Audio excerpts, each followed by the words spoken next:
I love you guys. Dance off, bro. I have the high ground. Expecto Patronum! 39 days, 20 people, 1 survivor.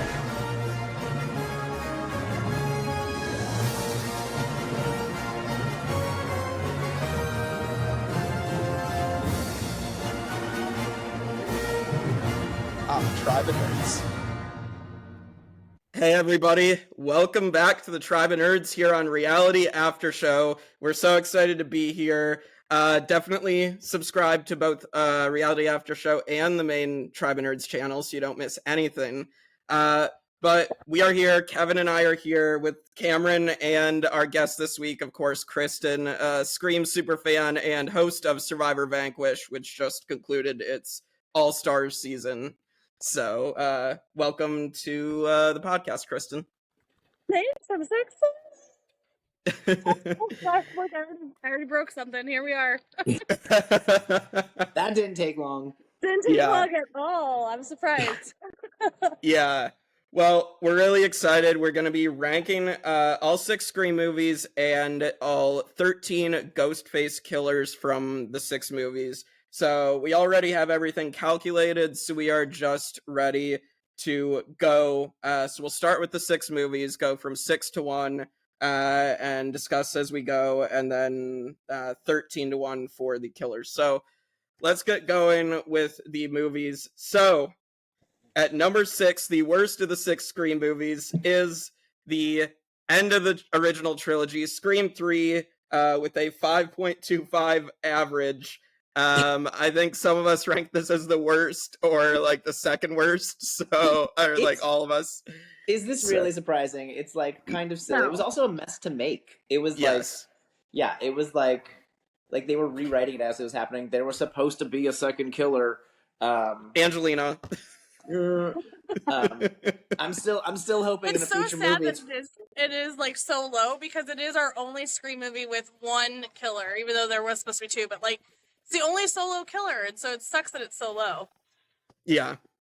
I still enjoy like parts of this. I think there's some good ideas in here. It's cool to get Patrick Dempsey in here. We got a cameo from Carrie Fisher. Like there's some cool stuff. Yeah, and I'm glad that we got a little bit of Randy, even though he died in 2. But I just there's a lot of messy things and things that don't work about this movie. It was also made under Harvey Weinstein, which is not a good thing. Points against it. Yeah, so I think it's very clear why this is the worst one in the rankings. Yes. On paper, it's really good though. A Scream movie set in the Stab movie set in Hollywood is such a good idea for it to play out the way it did. Well, and it's our least favorite. It doesn't mean it's bad. It's just our least favorite. Right. We still love you, Scream 3. Yeah. To some extent. To some extent, yeah. All right. Number 5. The most recent entry, Scream 6, is number 5 with a 4.5 average. The one that takes place in New York, I just rewatched this one the other day to prepare because I'd only seen it when it came out. I have issues with Scream 6. I think that ending reveal just doesn't do it for me. But there's some really cool ideas. There's some really brutal kills in this movie. The opening scene is actually pretty cool. And you have Flash Thompson from Spider-Man killing Samara Weaving, so Listen, that opening is cool. It's like a good twist on the Scream opening because we kind of expect with Scream now that someone's gonna die right away in a shocking way, and so we thought we got it, but then we actually got it, so that was good. The kills were brutal. They just didn't have the balls to actually kill off Gail. And I love Gail.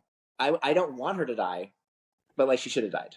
Yeah, and also Chad with the double knife kill. Chad should have died. Chad, Yeah, like I would have ranked it higher if they didn't pull their punches on these kills. Like the Chad kill, the Mindy kill would have been some of the most iconic in the franchise, and they stole that from us for the core four. That is the biggest Yeah. pet peeve I do have with this movie, because Scream is like, it does not matter. Ghostface is just killing everybody, and he's taking names, you know what I mean? So for us to have this Kumbaya Core 4 BS is really kind of frustrating to see, but it's such a, like, for 6 to have the first 3 killers, there's brutal, you've got the opening scene And we that got Kirby were back? talking about Ghostface. Yes, Like, and Kirby back, yeah. and Kirby back, of course, but, like, you know what I mean? So I feel like that they're all of that amazingness was ruined because they decided to do a stupid Core 4 bullshit. Yeah. Which they can't even carry forward. And I my one pet peeve with murder mystery movies is when they take too many people off the suspect list. You know, Ethan taking Mindy off the train took him off the suspect list for me. Quinn was dead. Like, Detective Bailey was a fine reveal, though. Yeah, I actually liked, we'll get to that in the killer rankings, but I actually liked Detective Bailey. I think that one makes the most sense of the 3. So, all right. Then number 4 is Scream 4 with a average of 4. And this one was technically supposed to be that reboot 10 years before they did Scream 5 and 6. There's some interesting stuff in here too. I think the twist with Jill is fantastic. I think there's some really fun, creative kills in this one as well. I would say some of the new characters in Scream 4, like Kirby is obviously the standout, and then Jill, and then it's kind of like they're not as good as I'll give Scream 5 and 6 credit, is like I liked the new characters there more as opposed to in Scream 4 where all of them were set up to be fodder except Kirby, like so I'm a Scream 4 defender. Oh, go ahead, Kevin.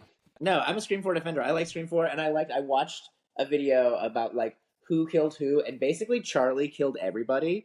And I like the idea that Jill is like such a master manipulator that like she got him to do all the dirty work for her. Like I like that stuff, but I understand it is not the most well liked in the franchise. It's okay. Yeah. For me, it just goes to the fact that, like, I even told Jake this, that, like, 3 and 4 kind of fluctuate for me. Like, one day I love 3 more than 4, the next day I love 4 more than 3. Because while it does have good things, just like 3 did, like, it's so, like, who cares about this, like, you know, live streaming kill? Like, this is so stupid. I'm, like, the cheesiest, but not in a good way. But you have Jill, who's, like, amazing. You've got Kirby. So it kind of balances out a little bit. But yeah, no, it's not doing it for me. Like, 4 is not it. Yeah, and Deputy Judy with her crazy eyes in this one. You leave Deputy Judy alone. Judy. I feel like this Scream movie, more than the others, though, I was guessing who the killer was right up until the end. Like, I didn't know if it was going to be Robbie or Charlie, and I didn't know if it was going to be Jill or whatever, you know? But I did like the pacing of it and the feeling. Like, it felt like a Scream movie to me. Yeah. Yep, and Anthony Anderson gets the best kill of getting stabbed in the forehead and then going, F Bruce Willis.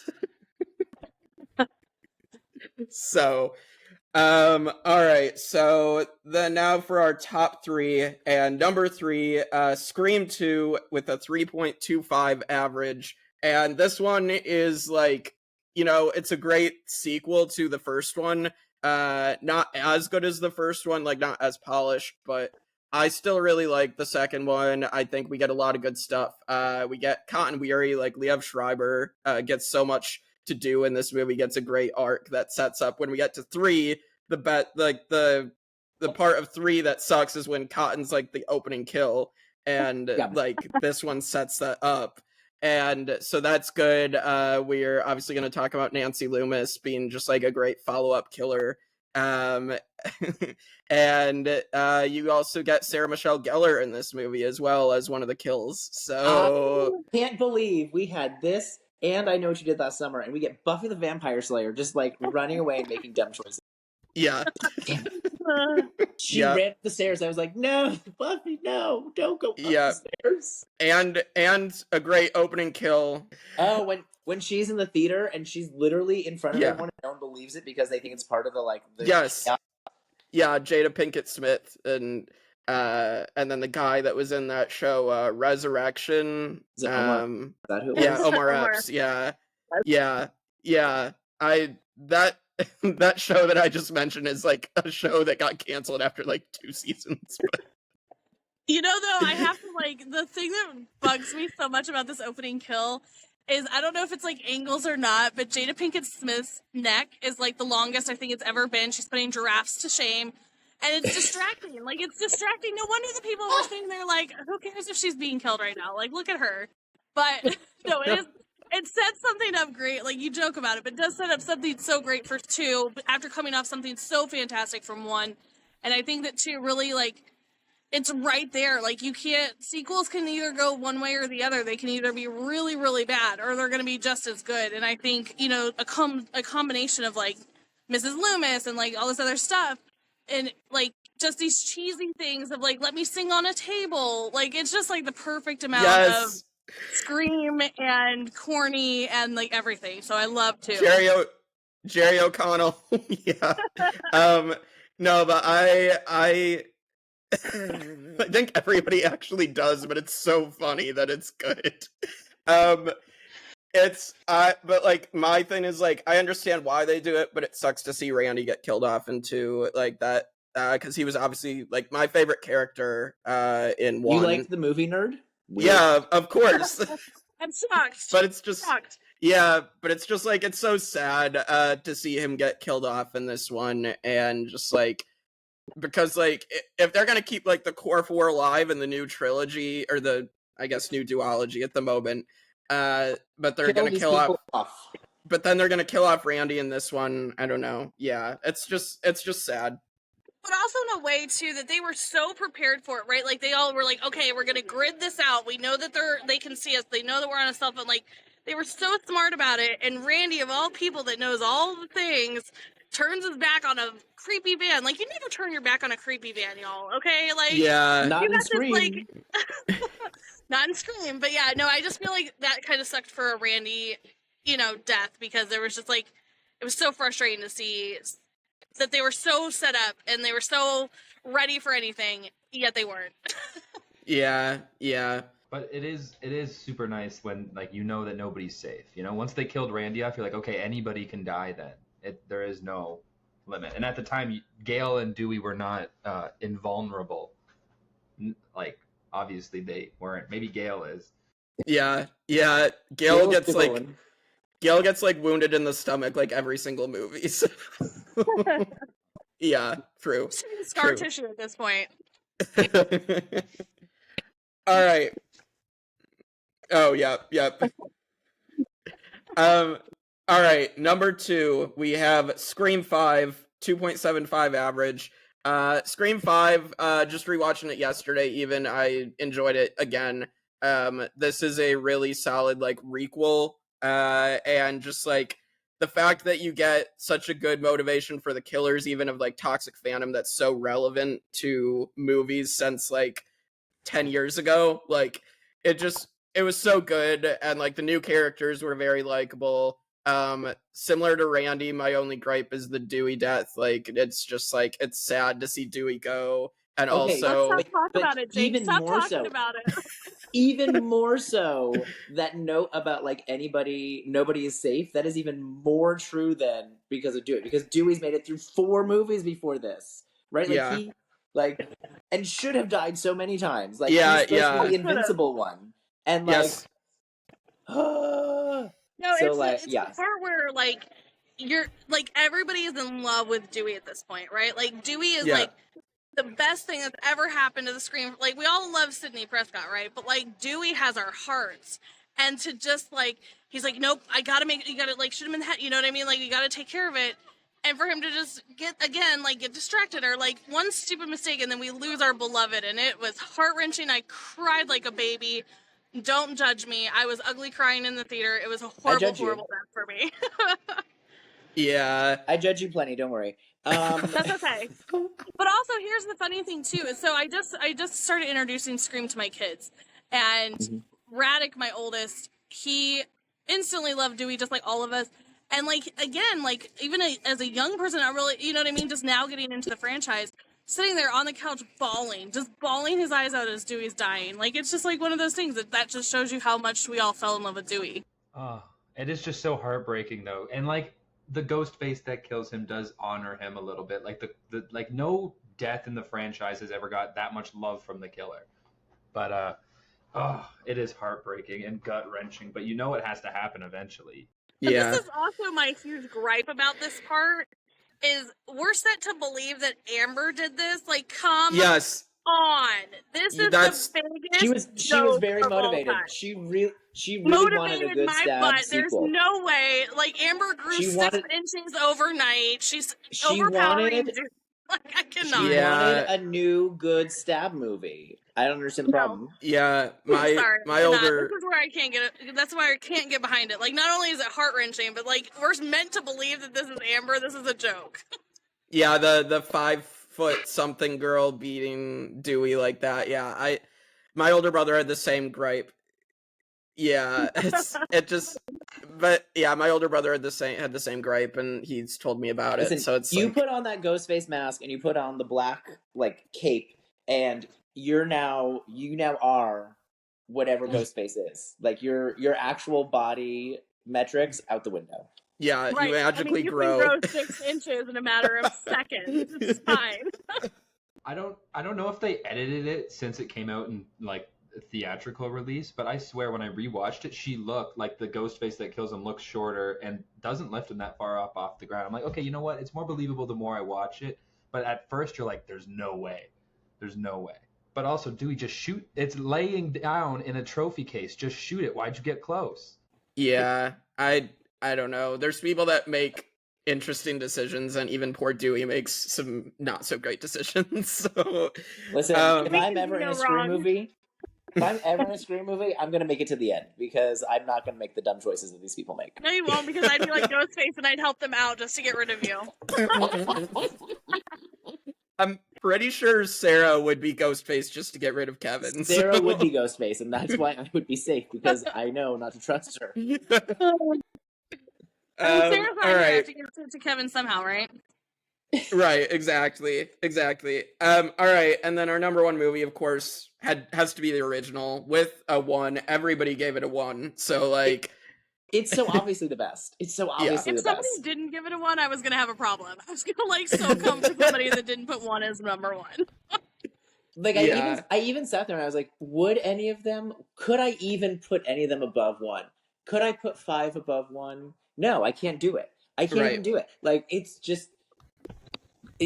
Remember watching it the first time? And remember watching Drew Barrymore and you're like, what do you mean? Like, well, how is she going to survive this? Because she's supposed to be in the movie. Like, she's hanging by her intestines. How is she supposed to survive this? Like... This is going to be awfully so traumatic for her. To like think that that's the opening scene, right? Like I can literally quote that like entire opening scene verbatim, like her on the, you know what I mean? Like, oh my god, shut up! Like, oh, and then it's like the terror, like instantly when she realizes, you know what I mean? It's like it's such like it sucks you in so quickly. Yeah, the 2 killers. Like, who expected 2 killers when we were going into that movie? Who expected that?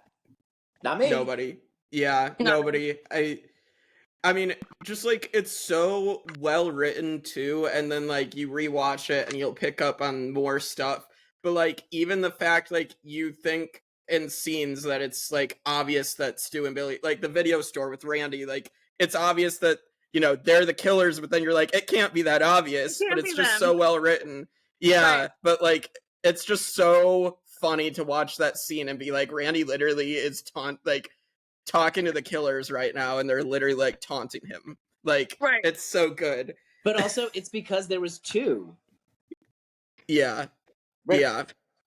It's because there was 2 of them. So like you thought, no, like when you started to think it could be Stu, like, oh no, it can't be Stu because like he has this allergy, like there's this thing. Well, that's because it wasn't Stu doing that one thing, right? Like same thing, like, oh well, like like it has to be Billy, but like, oh, it can't be Billy because Billy just got Billy got stabbed because the other killer stabbed him. Like it could still be Billy, right? Like it just Yeah. It's Well, so and even the fact that Billy like basically framed himself and got himself out Yeah. of jail because Stu was there to get him out. Like it's just so good. Well, and I mean, it has to be said, and I know we're gonna get to them, with next, but like Billy is just. It's one of those things that if you were ever to be like watch a slasher, like I'm an original Halloween girl, like that was where I really got into horror movies and things like that. Like we're talking about Michael Myers is my one true love, and then you have Ghostface because Billy executed Ghostface so well that I'm like, Yes. oh my gosh, I have a new love. Like, I mean, Michael will always be number one, but like Ghostface, he's right there because of Billy, and it was because of Billy that these other Ghostface are able to create something so brilliantly because he nailed that. Yeah, absolutely. For a movie to come along and challenge the tropes that like Halloween and other slashers did at the time and absolutely crush it, and while having survivors in the movie who know about the movies that they're trying to survive currently is so cool. Like the meta commentary throughout Scream 1 can just never be topped, and even 5 movies made after that have not come close to like the script writing that one had. Yeah, and then immediately getting the star power that they did. I mean, obviously Courtney Cox was huge in the 90s, and like Drew Barrymore, obviously, and then you have Henry Winkler as well. Like you have some the Fonz. really, yeah. So you just have some massive star power in this first movie. So, Courtney Cox did Friends in the 90s, and Neve Campbell did Party of Five in the 90s. But I think this was like kind of at the beginning of those things, so they weren't huge yet. And so now it's one of those things where like this is one of the things that established them. All right, so that is the movies. So let's head into the Ghostface killers. Some of them we can probably group together or not have too much to say as we go. But the worst one that we ranked is Tony Revolori, Jason Carvey, Flash Thompson himself from Scream 6. And what I will give him is that he killed Samara Weaving. That was actually a cool scene because I didn't expect Ghostface to unmask immediately, and then I'm like, oh, so he's not the actual Ghostface that we're gonna be following in this movie. He's going to actually be the real opening kill. So it was really good, but again, he didn't really do much. He obviously wasn't a real Ghostface. So yeah. What I will say is the perspective is cool though. Like watching a killer stuff the costume into his backpack and just go back to casually walking past like our main crew is so cool. Like they could have kept him alive and just like we knew there's other killers that we just don't know who he's working with. But like I think regardless, killing him there was still more than fine. But it's so cool to watch him act out, like see the ghost face, leave the persona, and turn back into just like another suspect. Yeah, see, it's funny here because this is kind of where he's not much higher for me on my personal list, but like just how much he torment. Like, wait, are you in the alley? But I don't see you. Wait, are you sure you're in the right alley? Like, it's just like the cat and mouse and how sadistic that was. Like, well, oh my gosh, now they're chasing me. Oh my gosh. And she's like, oh, I have to go rescue this person. I have zero idea who they are. Just the cat and mouse game that he was able to play, I feel like puts him a little bit above somebody else that I was thinking of. But I mean, he's not much higher. Yeah, I have someone else below him as well, just for different reasons than Kristen, but like No, I had him at the bottom just because I don't think he's a real Ghostface. I mean, I know that but like I don't count him, so yeah. He was a real Ghostface in his head. Right. Yeah. All right, so then the next two, I'm just going to group them together because I think they go together, obviously. Also from Scream 6, we have Quinn and Ethan, and I had Quinn as my worst, just because, you spend most of the movie thinking she's dead, and just the fact, like, I just don't I get there's subverting expectations, but it just didn't work for me. And then Ethan being, like, kind of also taken off the suspect list, as Cam has said, like, also just didn't quite work for me. So, and then being Richie's other siblings, like, I don't know. I understand what they were going for, but it just didn't quite work for me. And unlike their father, who I think was a little bit better, they're just not up there for me. See, again, here's where I disagree because, and this is the thing. This is the thing. Like, again, they're not much higher. Like, don't get me wrong. I don't have them placed like 1, 2, 3, right? But Yeah. when we talk about, like, again, Quinn, like, she thought we think she's dead. She comes back for what, 15 minutes of this movie, and she's like so sadistic, and like her, just in her facial features, like that girl got like half of her teeth knocked out. And she's like, let's go. Like, she just was like not even That's playing. true. So that's why I have her a little bit higher than like a couple other people, because it's like, again, not much higher. Don't get me wrong, because again, whatever. But I feel like these two siblings were so sadistic, and because dad's like psychotic, right? So, and then brother, like, it's running in the family, obviously. They had something in the water over there, but it's just like they were able to, in those little pieces that we saw of them as killers, you were like, wow, they're so demented, and I love it. Yeah, I had her as my lowest, just, well, right above Jason, just because she's like, we think she's dead. She's supposed to be dead, and she dies like really stupidly too. Like, she's like just refusing to look behind her when clearly there's a ghost face right behind her, which is like very dumb.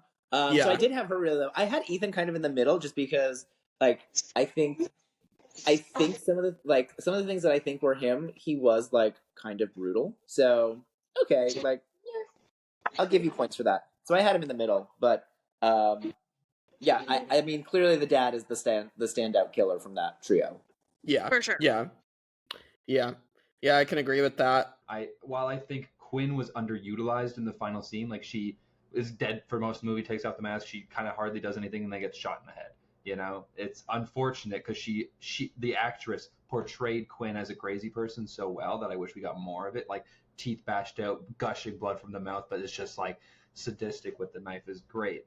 I put Ethan higher than Quinn because he gets a lot more screen time throughout the finale. Like, he comes back, he's the final person. Like, knife in the mouth, doesn't matter, gets a TV on the head. You know, he is crazy.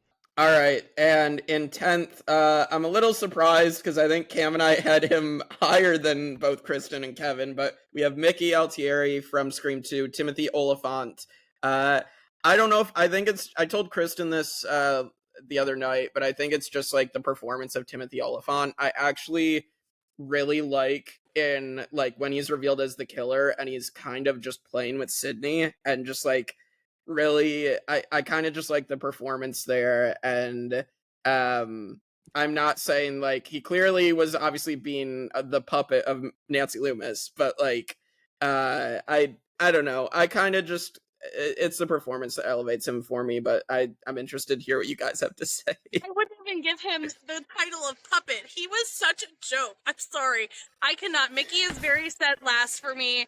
I can, like, this man clearly was just there and he is just, the best way I can describe him is, I don't know what I'm doing. Okay, I think I'm gonna stab somebody today. But you know what? No, okay, today I'm gonna go to the cafeteria. He has no idea what he's doing. This is clearly Nancy Loomis just picking the biggest idiot that she can find out there and just giving him a knife. Like, he has no storyline. He has no reason to be in these movies. He needs to go sit down. Goodbye. Agree! Listen, Mickey is the only killer who was like previously a serial killer before becoming Ghostface. That's why Nancy recruited him, is because he was already a sadistic killer, and he like, Nancy could completely get away with it by the end of the movie if it worked out, because he wanted to go to trial and fight and like be the star of all of this stuff. So I think that's an interesting motive, because he was already a killer and he was fine getting caught and like dragging the trial on for months and months and years and being an icon, and like he didn't care about being Ghostface. He cared about killing people, and Nancy Loomis took advantage of that. That's why I put him very much higher than this. That's why she's the better one. Nancy did not need him. Didn't he? He was also the one who was like, the movies made me do it. The movies made me do it. Mickey did get a lot of the kills in Scream 2 as well. So, but that's what I'm saying. He literally said, "Here's a knife. Go do my dirty work because I'm the mastermind." He's nothing. He's a vessel. I personally, as I was writing my rankings, I put all of the masterminds above all of the like lackeys. Yeah, I get that. Okay, but the masterminds don't get shit done without the lackeys. You know? But it's the mastermind's plan. Yeah, but none of Scream 2 happens without Mickey being involved. All right.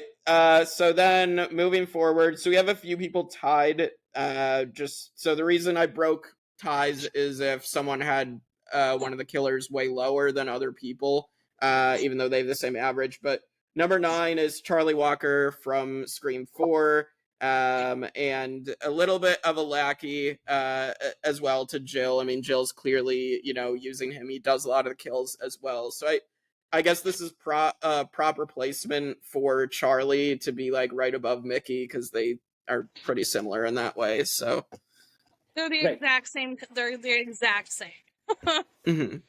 For people who love brutal kills in the Scream franchise, you're putting the ghost faces who give you those kills at the very bottom. Charlie was an absolute slasher genius. He was an artist when it came to killing his victims, Okay. But like him as a character, he's a little bitch. He is, thank you. He is the biggest little bitch ever. Yeah, right, because he thinks he's gonna be the new Stu, and then Jill just murders him instead. That's what I'm saying. Charlie should be so low because Jill literally is like, okay, go away. Like, just like, you're done now. Like, thanks for doing all my dirty work. I don't need you anymore. I'm done with you. And this is Loomis would have done the same. Like, Loomis, you know what I mean? This is where we're at here. And that was because that was her plan too. Was like, I'm going to survive and just be the last survivor, and I'm going to be able to blame it all on him because he's dumb and didn't figure out that like. Yeah. All right, number 8, Scream 3, the sole killer of that movie. We have Roman Bridger, and Roman is technically like that mastermind, but I don't think Scream 3 really gave him as much as they could have, and the way that like the storyline played out, and him being like Sydney's secret brother, and just like I just don't know that it really worked. It's interesting ideas though, and he did do it solo, even though he was meant to be with Angelina. Right. But he's low for me because of the messiness of making it that like it's supposed to be 2 killers, and it turns out to just be him. So like some of the like the math of it doesn't make sense. Of like how was that person in that place? Like that doesn't make sense. So he's just low for me, just because that's just to me the worst movie. So I'm least impressed by my least favorite movie. Yeah, he fakes his pulse, which is so weird, because then you're like, okay, that wasn't really explained, but whatever. That's why I am waiting. I am waiting for a reveal that Angelina is still alive and is going to come back in a future movie. That's what I'm waiting for.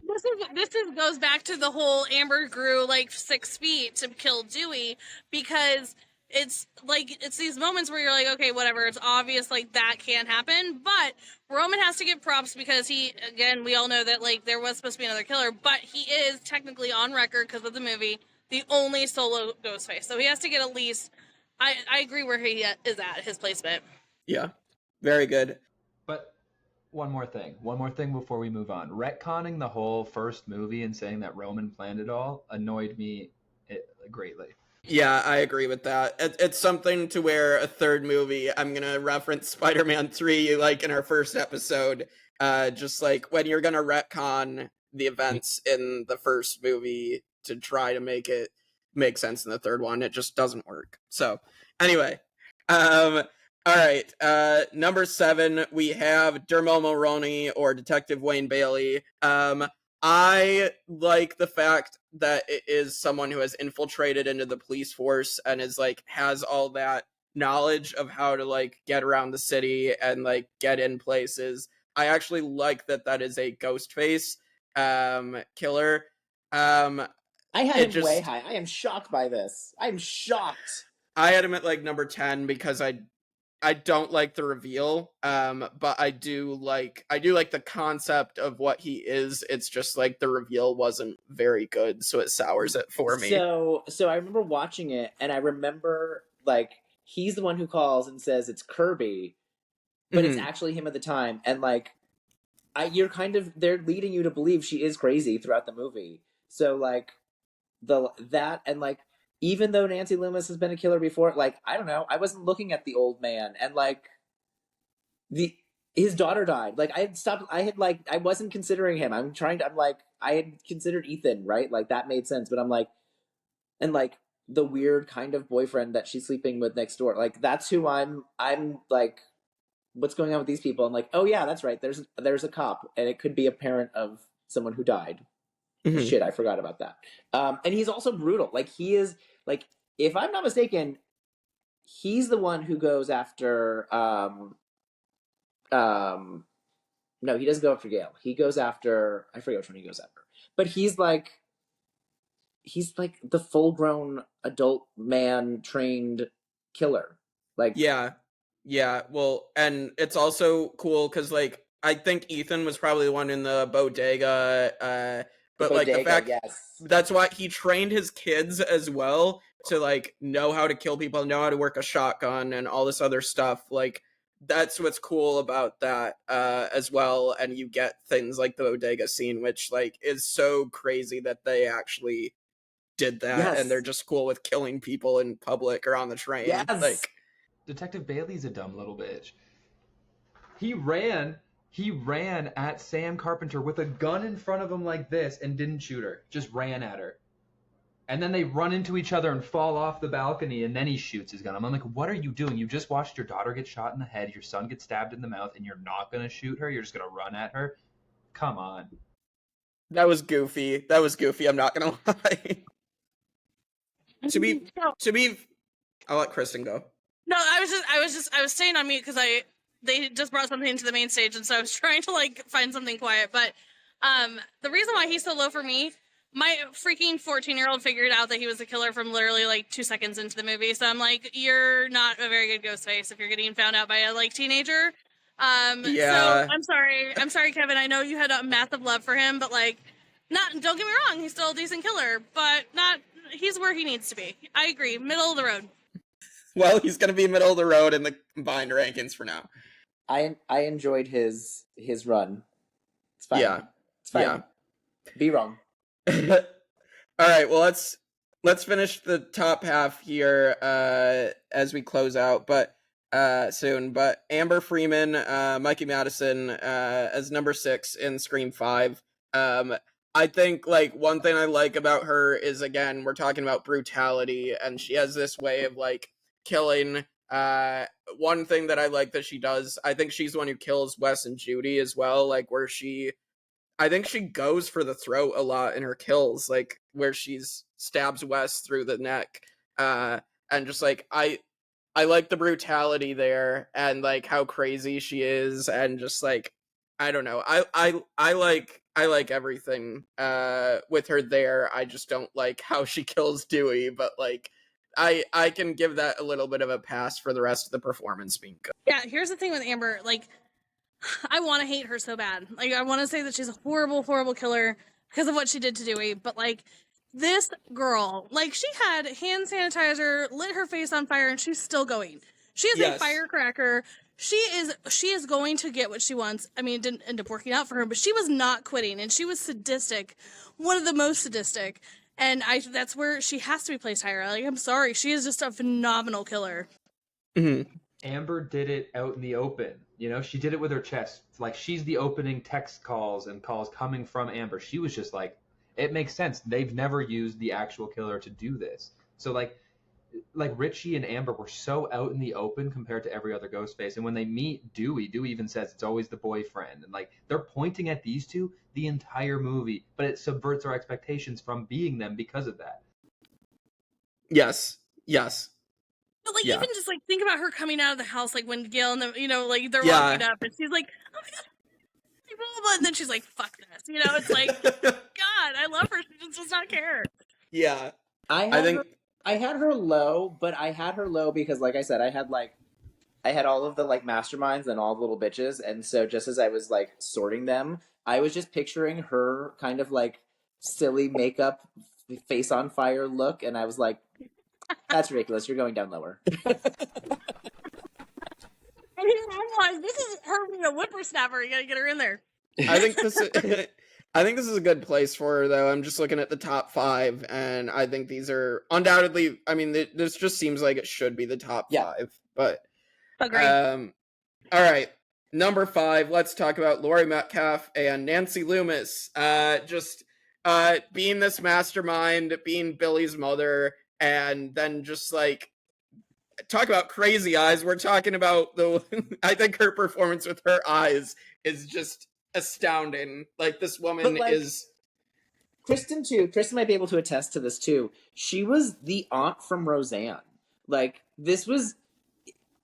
If you were at all used to watching TV at the time, you were like, you were not expecting this person, like that image of that person, to be a serial killer. Like, right. That was very well done. And her just like her admiration. Admiration for Gail, for Gail and stuff, and like she's like this like nerdy, like, oh, you gotta get here first, Gail. Like, she was, you just were like, this lady has lost it. She is a straight up Karen, but all along she's not Karen.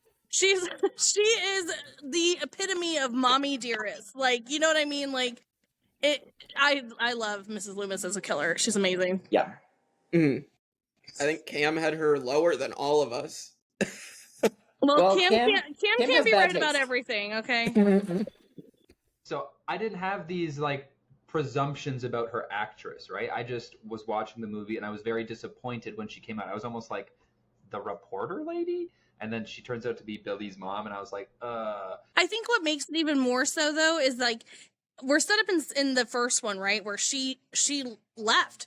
Billy, like, he has no mom. Like, she's gone. Like, she's like, Amscray. And so you're like, you're not even thinking this is a possibility. And then she's like, Billy's mom. And you're like, what? Yeah. Like, that's where it comes out for me, of that she's the killer, is that you're like, that's the last thing on your mind, that this is Billy Loomis's mother. And then when that gets revealed, you're just sitting there like...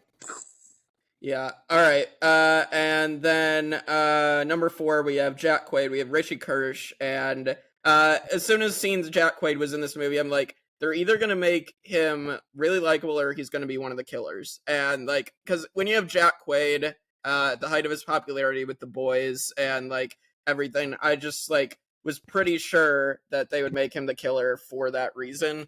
And he's just so good. And throughout the movie, you're like, oh, he's this really supportive boyfriend. And even though he hasn't seen these movies, which is sus for a reason. But like, the way he's able to shift from that to being a killer is just so good. And like the toxic fandom motivation is just very, very, very, very good. This was the killer for me, that I was like, I went back and forth this entire movie. I'm like, he's definitely the killer. And then like 2 minutes later, I'm like, he's definitely not the killer. Exactly. And so he was probably one of the only ghost faces that I ever went back and forth the entire movie. Like, we're talking about him, like, never seeing the movies. Like, he's sitting there, and this is where it goes back to like these sadistic like plot things. Oh, I'm watching the stab movies because I've never seen them before. Like, in the like hospital room of the girl. Like, come on. This is so messed up. So messed up in the best way possible. Him and Amber accusing each other over her body in the hospital is amazing, because like accusing each other, right. It's just like these two and their dynamic. It's just, and they're like, maybe you're the killer, and well, maybe you're the killer. Well, how about both of us? That was hilarious. Yeah, I love that too on the rewatch, noticing that, and you pick up on things that you didn't before, and it's just so good. Top 3, number 3, we have Emma Roberts, Jill Roberts. I love her. Yeah, she is this crazy, fame-hungry mastermind that just she wants to step out of Sydney's shadow and get everything for herself, and how she just completely masterminds everything. And one of the best twist reveals of the Scream franchise is her, because you would not expect Sydney's niece to be the killer. Yes, and her unravel at the end when she finds out that whatchamacallit is still alive. Like, yes, it's like her whole plan is falling apart. She's like, No. Yeah. So good. Yeah. I think it's so funny. Like, Jake, I love that you just said this. She's like, nobody would have expected Sydney's niece to be the killer. Well, why? We have Sydney's brother. We've got, Well, like, the boyfriend's. that's true. That's It's true. so That's fun. true. But it is true. But it is true because Jill's like this, like, sweet little innocent girl. You know, like, you're just like, there's no way. But she turns out to be one of the most sadistic of them all. Like, she's running herself into knives and throwing herself into a table. This girl is beyond demented at this point. Like, she is so, like, just like chef's kiss to what Emma Roberts was able to bring to Jill's character. Throughout the movie, you can see her like on a rewatch of Scream 4. You see Jill filming stuff with her phone, and like it's just so well planned out for these two. Like I was floored when Jill was revealed as the killer, but I almost think that's what killed like Scream 4 for making a Scream 5 for 11 years, because like they introduced all these new talent cast, but then either killed them all off, or Jill, the main character who would probably take over the franchise, is like killed off. Yeah. All right, our top two. I mean, who would have predicted this? No, everybody would have predicted this, I think. But number two, we have Stu Macher, Matthew Lillard, and just like he starts out like he's just, you see him as this goofy guy that's like in love with Tatum and just like likes to party, have fun, and then he's just actually this psycho. And just so many quotable lines from him in this movie as well. And you know, even though he's like Billy's like lackey, really he's like the best of the lackeys. And I just can totally buy him as a killer throughout this movie. He's so good. I just love Stu, and I think he is the better killer of the two. But that's obviously I know Billy's the best, but I put Stu as number one because I personally enjoyed his performance the best. But I understand. Well, I put Stu even lower than Cameron. Because listen, I love Stu, and don't get me wrong, like I absolutely adore Stu. He is a fantastic killer. However, you've got like somebody like a Jill that we just talked about. I feel like Jill is over him in that way of being that sadistic, like maniac killer, where Stu needs to come down a couple pegs, because you've got like Billy, who's we're going to talk about in a minute, but like I don't know, when you're looking at Billy and Jill, I just think that Stu needs to come down a couple notches. Yeah. There's just so many hints. I could spend another 30 minutes talking about all the hints that Stu Macher's still lurking around. But you know what? That's not what this podcast is for. Yeah, the lore. Yeah, well, in the TV lore, to the head, you could totally survive that. Totally. Well, Amber survived getting lit on fire from hand sanitizer. Like, it's just, but just like, I don't know, like, the lore behind Stu as well for all these years was like the original thing was that Stu was going to be the hidden mastermind of like Scream 3. And, you know, they obviously had the shrine in 6, and then they literally reference if Stu could still be alive in the movie because they're addressing those fan theories. Yes. So it's so good. So I could totally see him coming back. But we'll have to see. I'm waiting for Stu Macher to come back with Angelina. Yeah. Well, okay, listen, guys. As somebody that's actually like talked to Stu, he has said that he is dead and gone. He is not coming back. So for all the fans that like want to have Stu back, listen, no, I don't think Matthew wants to. He's not the writer. Well, He's the actor. if that's the case, I mean, he is not prepared for that. So just so you guys know. Okay. We'll see. All right, forget Stu. Let's get to my love, my one and only love. All right, Skeet Ulrich, Billy Loomis. Let's do this. Billy Loomis, just the fact, like everything that goes into this performance in this movie, and like he should be this obvious killer, but then you're like, oh no, it's too obvious. It can't be Billy, but it is, and he's just so good. He's so good, and like from the behind the scenes too, of like how much planning they put into like now we talk about like how did Amber pick up Dewey, right? Like now Ghostface is kind of magical. Ghostface is magical now because Ghostface was surprised to people and able to do magical things in the first movie because it wasn't just one person. We didn't know it yet. And so like the fact that Billy came up with all that is just like Yeah. genius. Billy is I love Billy. Oh my gosh, I hate being like that person because people are gonna be like, this girl is also gonna be now a ghost face because she's talking about how much she loves a ghost face. Billy is just listen. Well, first of all, the man is gorgeous. Gonna be okay, probably already is. man is gorgeous. But so again, you're like sitting here like, oh, heartthrob, like, no, don't be a killer. But then you're also like Tatum, like, oh, Mr. Ghostface, don't kill me because I want to be in the sequel with you. You know what I mean? Because it's like you just want to be with Billy. Like you just want this to continue on. So I like again, it's going back to like the sadistic, like all of it, like where it's coming back for my mom left because your mom's a whore and like all these things, like you're like there are so many plot lines happening right now, and Billy's just like nailing every single one of them. Yes. Yeah. Yes. I did also want to say, like, I feel like a lot of the stuff in Scream 1 between the two of them was improvised. I feel like I've heard that. Like, I mean, Billy throwing the phone at Stu and Stu being like, you hit me with the phone, you dick. Like, it's so, like, I feel like that's, yeah, it's so good. That, like, all that stuff is so good. So anything else to say before we end this? I love you, Skeet Ulrich. Marry me. The last thing I'll say about Billy is he's the best for a reason, right? Like he in the movie that is so self-aware of horror movies, he is the narrator. He is quoting all of these movies. He knows how they all play out, and he executes it to perfection. And when he reveals, he doesn't stop after his reveal. He keeps quoting these movies because they're what drove him and what made him play out the movie the way it did.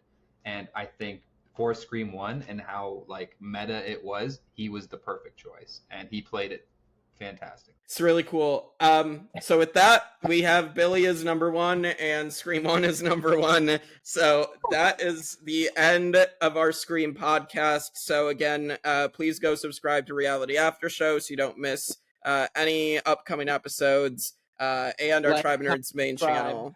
Yeah, and you guys can check out stuff on the main channel as well, which will include like our Survivor stuff and things like that. So all of our nerdy things. So without any further ado, we will see you all next time on the Tribe of Nerds. Fuck you, Sarah, wherever you are.